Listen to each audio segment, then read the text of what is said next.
Bienvenue sur le podcast de l'Église La Bonne Nouvelle de Dijon. Merci de nous suivre afin de plonger ensemble au cœur de la Bible et d'y découvrir le message que Dieu adresse à ceux qu'il aime. Nous serions heureux de vous rencontrer un dimanche au 8B rue Jules Viol à Dijon. Bonne écoute. Bonjour à tous. Quand je préparais ces moments, j'avais à cœur de vous parler de la continuité du sermon sur la montagne, mais le Seigneur m'a orienté vers un autre thème. Il m'a orienté vers le message de Noël. Emmanuel, Dieu avec nous.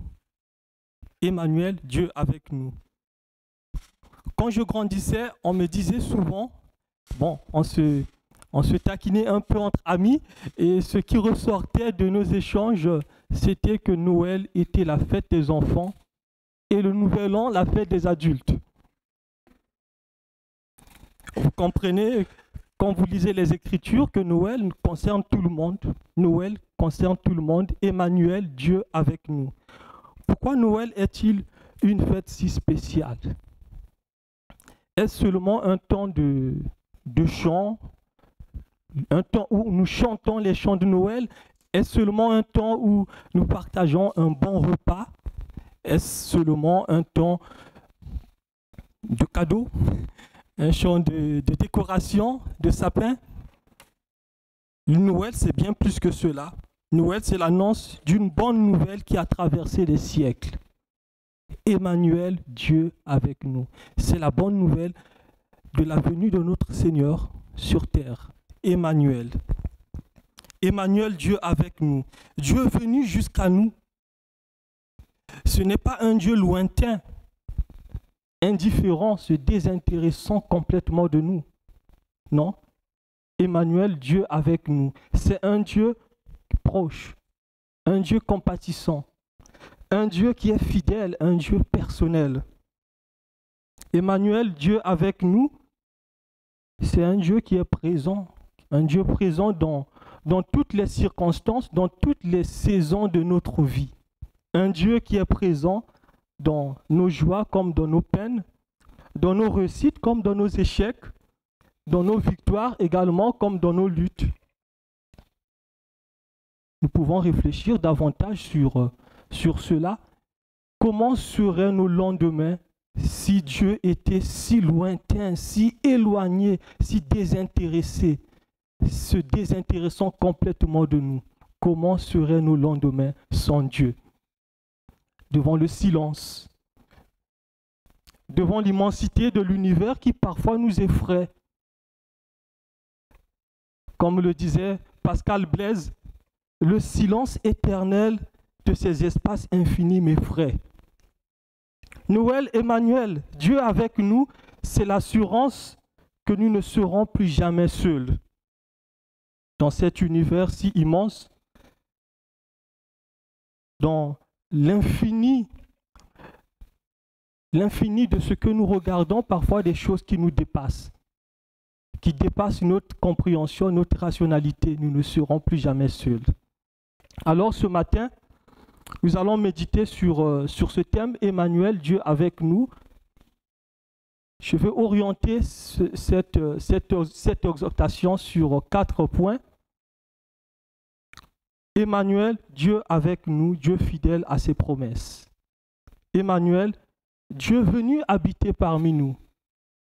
Ça sera le deuxième point que nous allons méditer. Emmanuel, Dieu avec nous chaque jour. Et le dernier point, ça sera Emmanuel, Dieu avec nous pour l'éternité. Et je prie déjà que vous réalisiez tout au long de cette méditation à quel point la venue de notre Seigneur Jésus, Emmanuel, Dieu avec nous, c'est une preuve inestimable de l'amour si grand de notre Dieu qui nous a tant aimés. Emmanuel, Dieu fidèle à ses promesses. Alors, pour comprendre déjà la portée de ce nom, Emmanuel, Dieu avec nous, nous allons plonger nos regards dans l'Ancien Testament, dans le livre du prophète Ésaïe, dans Ésaïe 7, cette prophétie que nous allons lire tout à l'heure, Ésaïe 7, le verset 10 à 14, que nous allons lire tout à l'heure, a été donnée à une époque d'une crise nationale, 700 ans avant la venue de notre Seigneur. Déjà, après David, il y a eu Salomon. Après Salomon,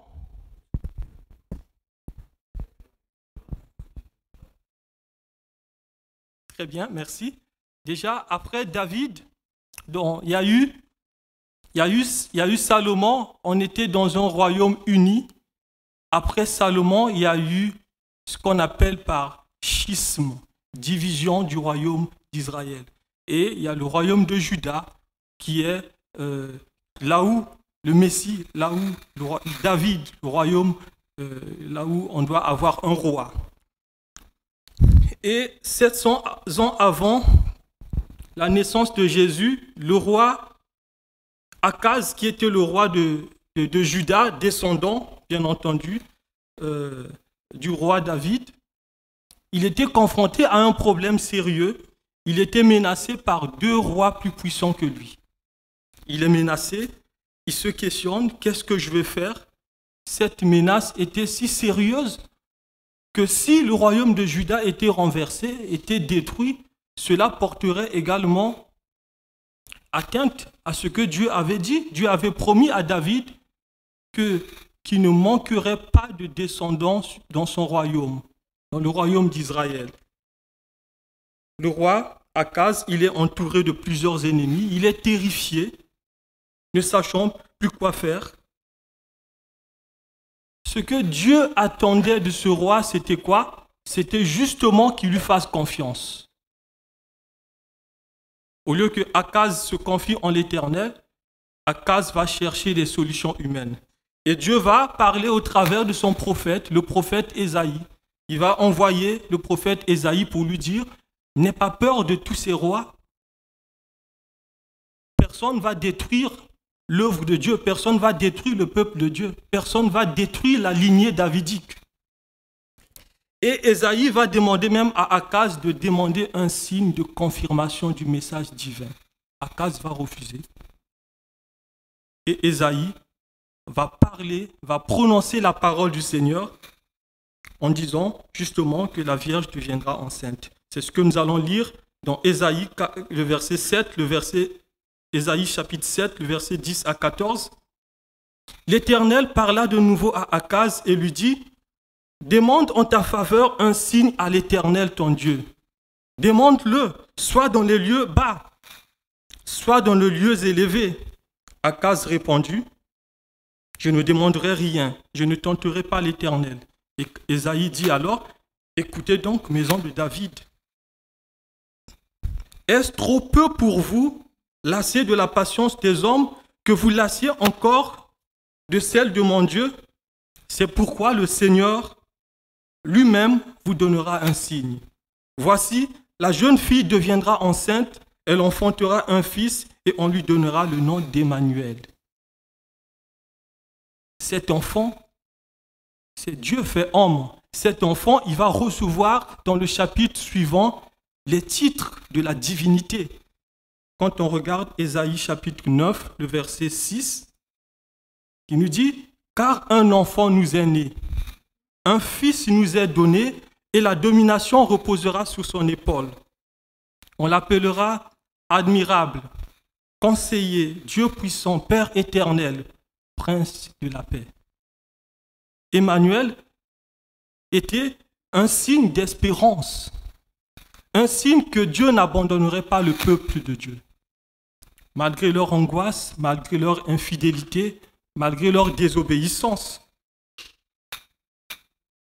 Ce signe avait une signification immédiate d'être un message d'espérance, un message d'espoir pour ce peuple.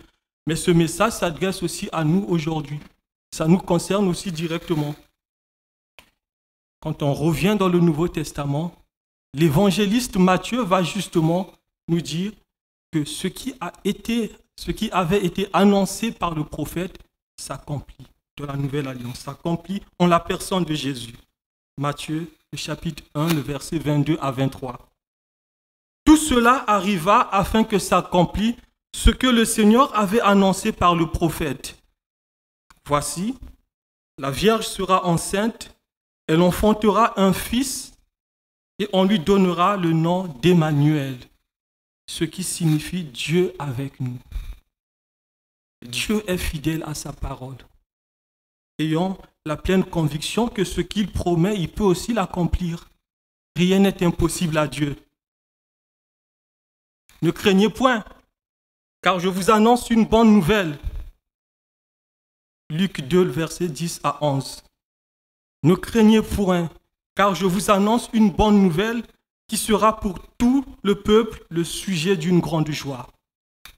C'est qu'aujourd'hui, dans la ville de David, qu'il vous est né un sauveur, qui est le Christ, le Seigneur. Emmanuel, Dieu avec nous. Dieu tient toujours ses promesses.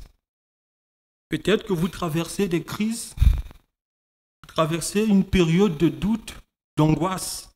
Souvenez toujours de la fidélité de Dieu. Dieu, il est fidèle. Emmanuel, Dieu avec nous, c'est celui qui ne vous abandonnera pas dans l'épreuve que vous pouvez traverser ou que vous traverserez.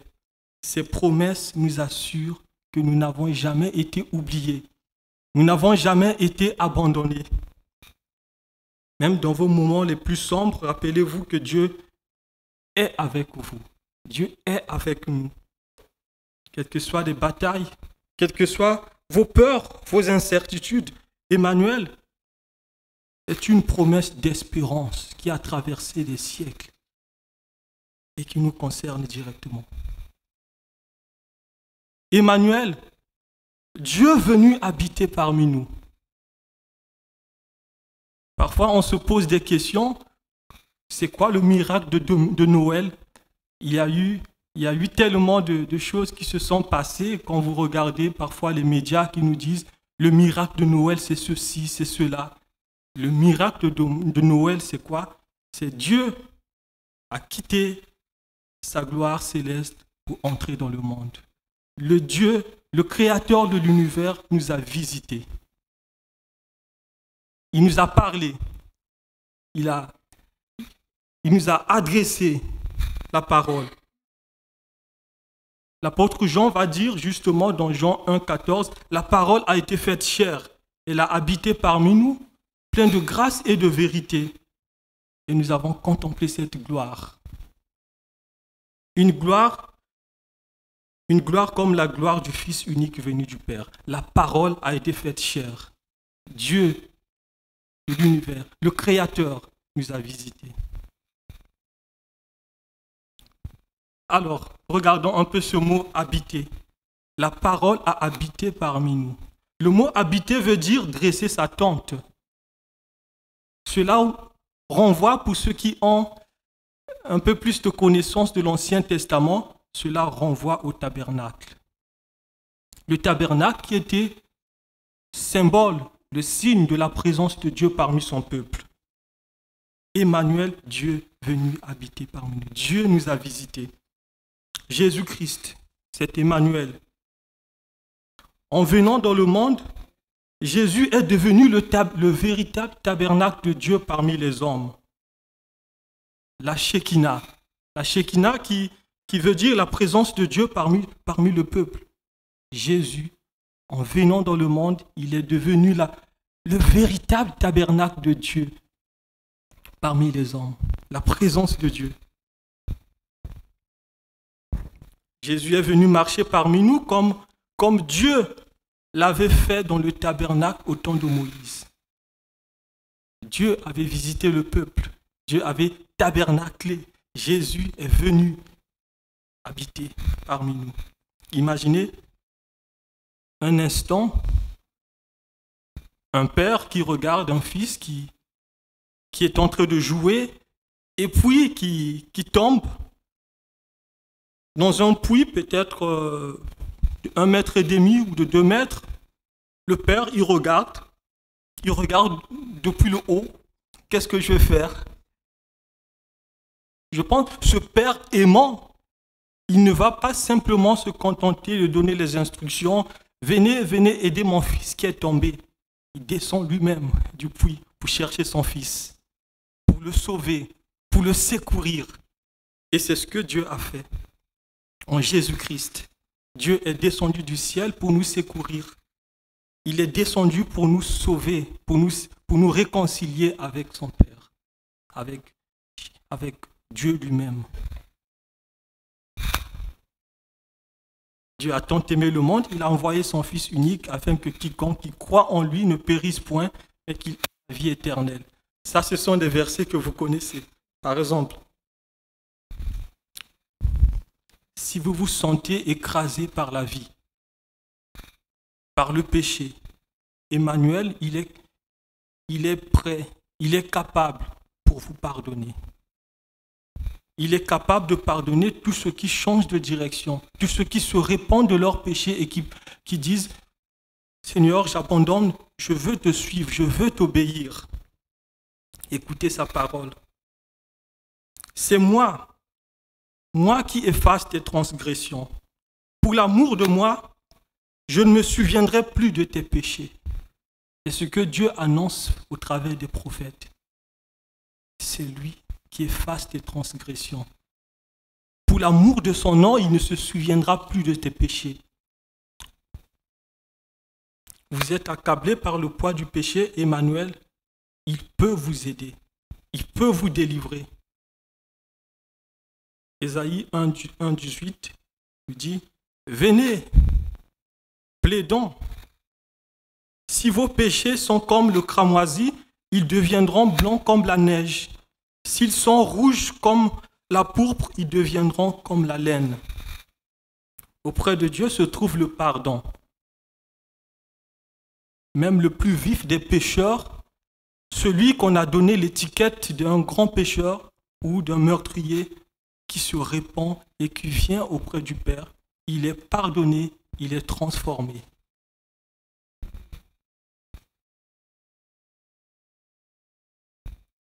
Michée 7, 18 à 19. Quel Dieu est semblable à toi, qui pardonne l'iniquité et qui oublie les péchés du reste de ton héritage. Il ne garde pas sa colère à toujours, il prend plaisir à la miséricorde. Notre Dieu, il prend plaisir à la miséricorde. Il aura encore compassion de nous. Il mettra sous ses pieds nos iniquités, il jettera au fond de la mer nos péchés. Regardez cette image d'un Dieu qui nous aime, un Dieu qui veut nous pardonner, un Dieu qui nous veut du bien, un Dieu qui voit son enfant qui se répand, mais il ne va plus rappeler ce péché, il va oublier, il va prendre ce péché, il va le jeter au fond de la mer.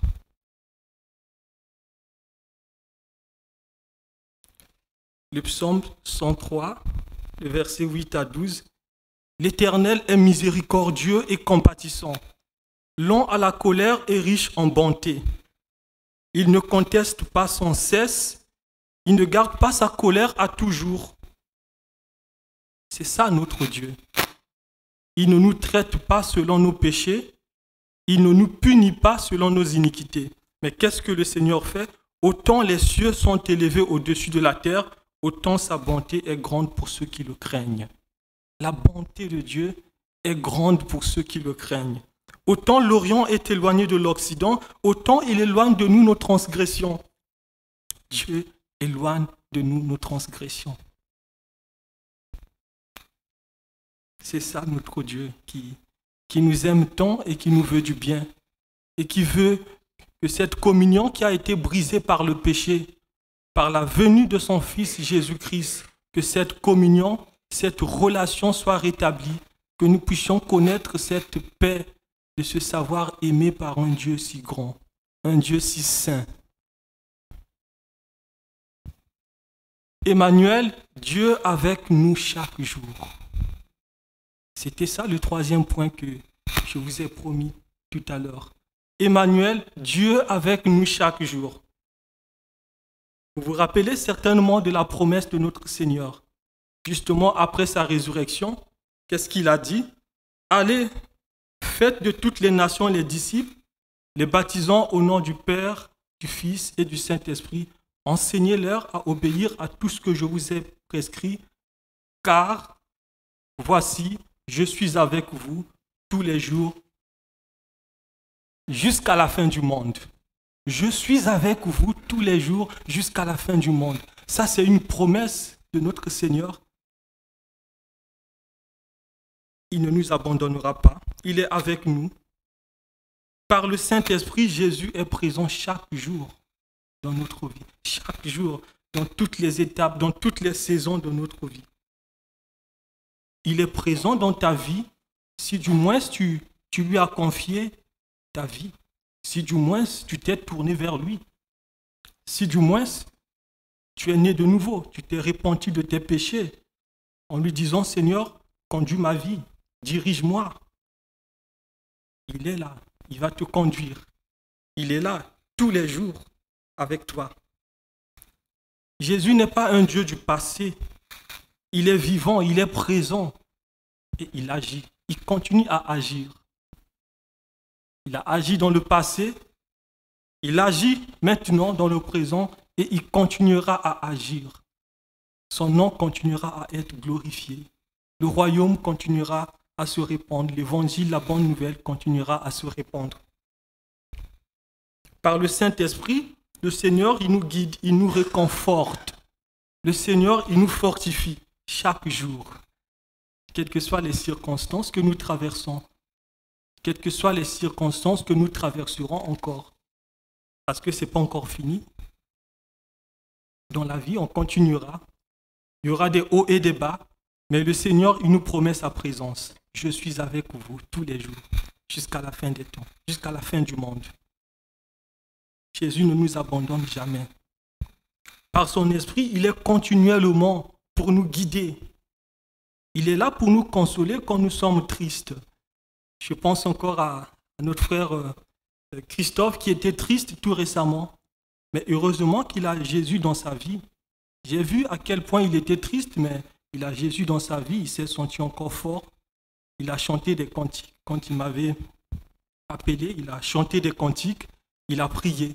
Oui, ça c'est ce que le Seigneur il continue à faire en nous, dans notre vie. Sa présence nous donne la paix. La présence de Jésus nous donne la joie. Sa présence nous vivifie. Il arrive parfois, on regarde, on ne sait même plus pourquoi on existe. Parfois, je ne sais pas si ça vous arrive aussi d'être juste off, d'être abattu, vous ne savez plus. Mais sa présence, on peut compter sur lui, on peut compter sur sa parole, on peut compter sur ses promesses. Sa présence nous vivifie. Parfois même, quand il arrive même, je ne sais pas si ça vous arrive aussi, même de ne plus pouvoir prier. Je dis, mais qu'est-ce qui arrive? Je n'ai même plus la force de prier. Mais il est là, il vous vivifie par sa présence. Je suis avec vous tous les jours jusqu'à la fin du monde. C'est un Dieu qui nous aime. De loin, l'Éternel se montre à moi. De loin, l'Éternel se montre à toi. De loin, l'Éternel se montre à nous. Je t'aime d'un amour éternel.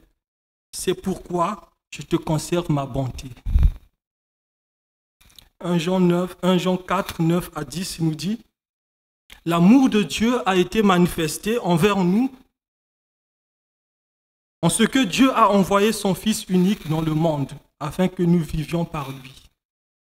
Et cet amour consiste non point en ce que nous avons aimé Dieu, mais en ce qu'il nous a aimés. Et il a envoyé son Fils comme victime expiatoire pour nos péchés. » Vous savez, on n'a pas sujet à se glorifier dans la vie chrétienne, si ce n'est que de la croix de Christ. On était vraiment loin de Dieu, mais c'est Dieu qui est venu à notre secours. C'est lui qui nous a aimés le premier. Ouais, c'est lui.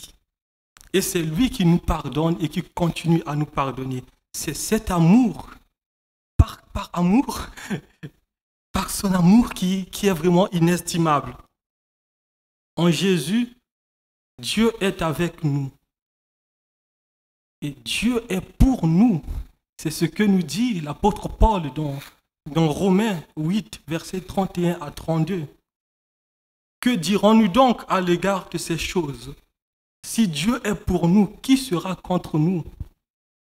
Lui qui n'a point épargné son propre Fils, mais qui l'a livré pour nous tous, comment ne nous donnera-t-il pas toutes choses avec lui? Si Dieu est pour nous, qui sera contre nous? Faisons confiance au Seigneur comme justement un enfant qui a confiance en son Père. Même pour les pas.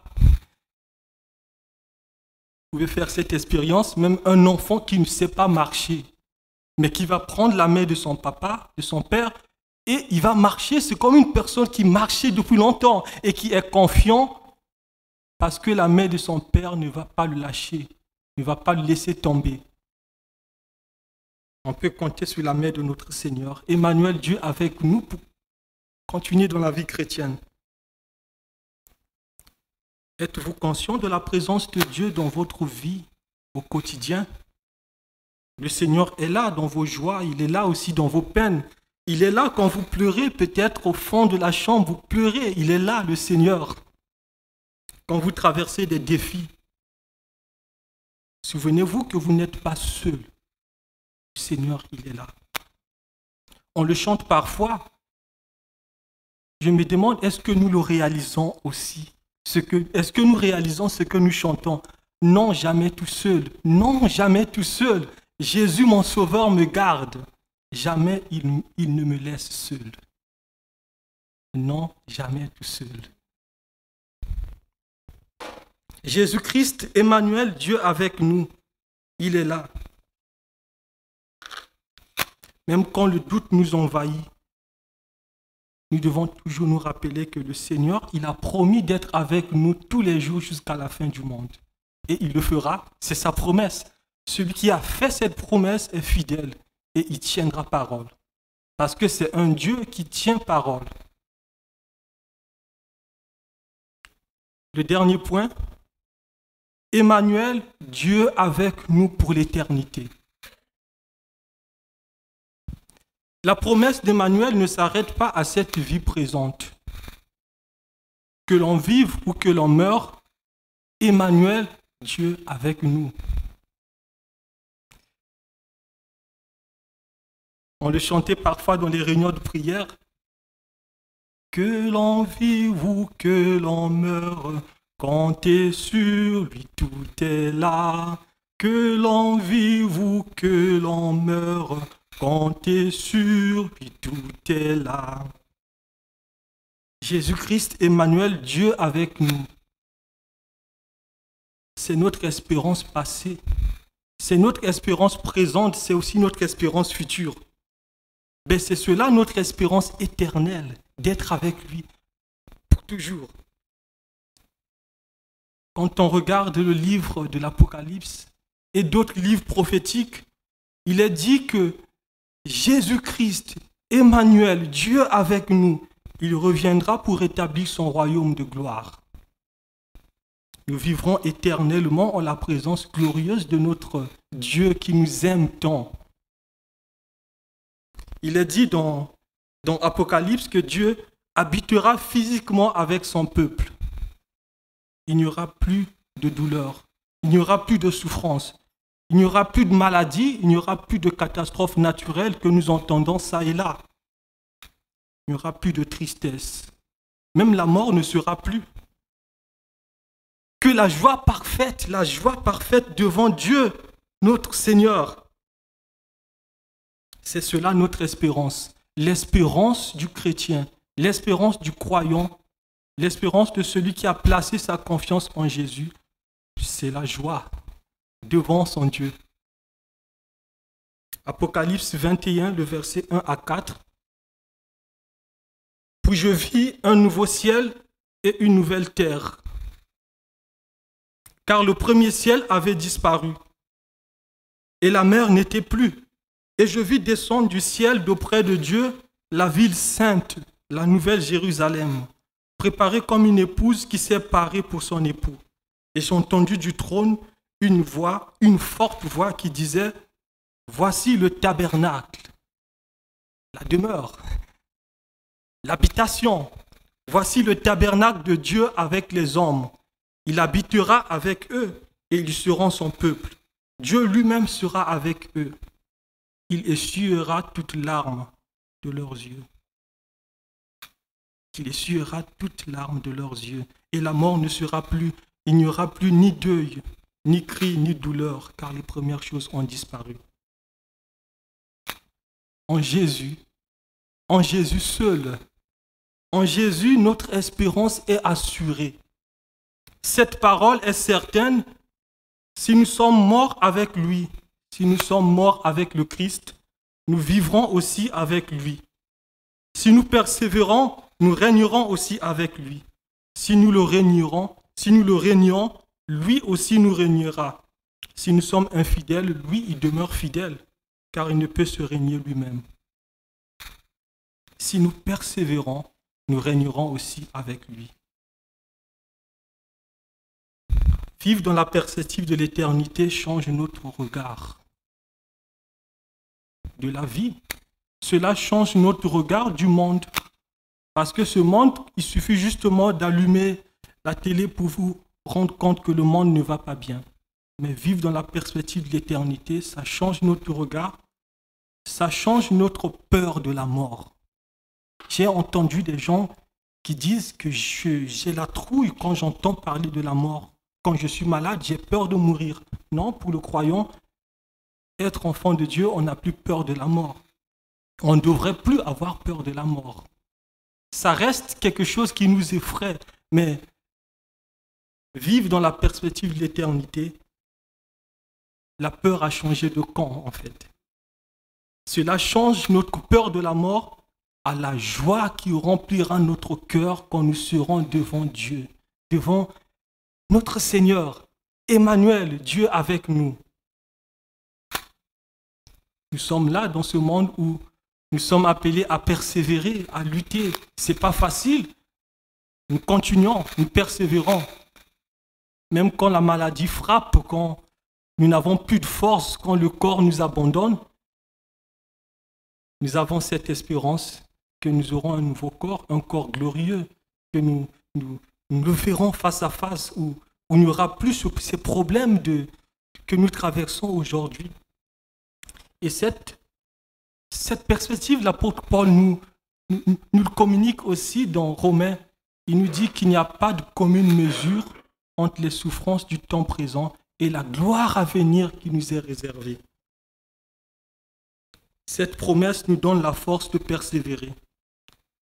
Pourquoi nous devons faire persévérer? Parce que nous savons que le meilleur est à venir. Le meilleur ne se trouve pas dans ce monde. Le meilleur se trouve auprès de notre Seigneur. En Jésus, Emmanuel, Dieu avec nous, nous avons tout. Emmanuel, Dieu fidèle à ses promesses. Emmanuel, Dieu venu habiter parmi nous. Un Dieu personnel, un Dieu qui nous comprend, un Dieu qui nous connaît. Emmanuel, Dieu avec nous chaque jour jusqu'à la fin du monde. Emmanuel, Dieu avec nous pour l'éternité. Alors, qu'est-ce qu'on peut dire de Noël après tout ce que nous avons entendu? Noël, c'est une invitation à ouvrir son cœur à Jésus-Christ, Emmanuel, Dieu avec nous. Acceptez sa présence dans votre vie. Recevez le pardon qu'il vous donne et vivez l'espérance de son retour. C'est cela, c'est comme cela que moi je résume Noël. Noël, Dieu, Emmanuel, Dieu avec nous. Joyeux Noël à tous et que la présence de notre Seigneur puisse remplir vos cœurs de joie, de paix et d'espérance. Joyeux Noël.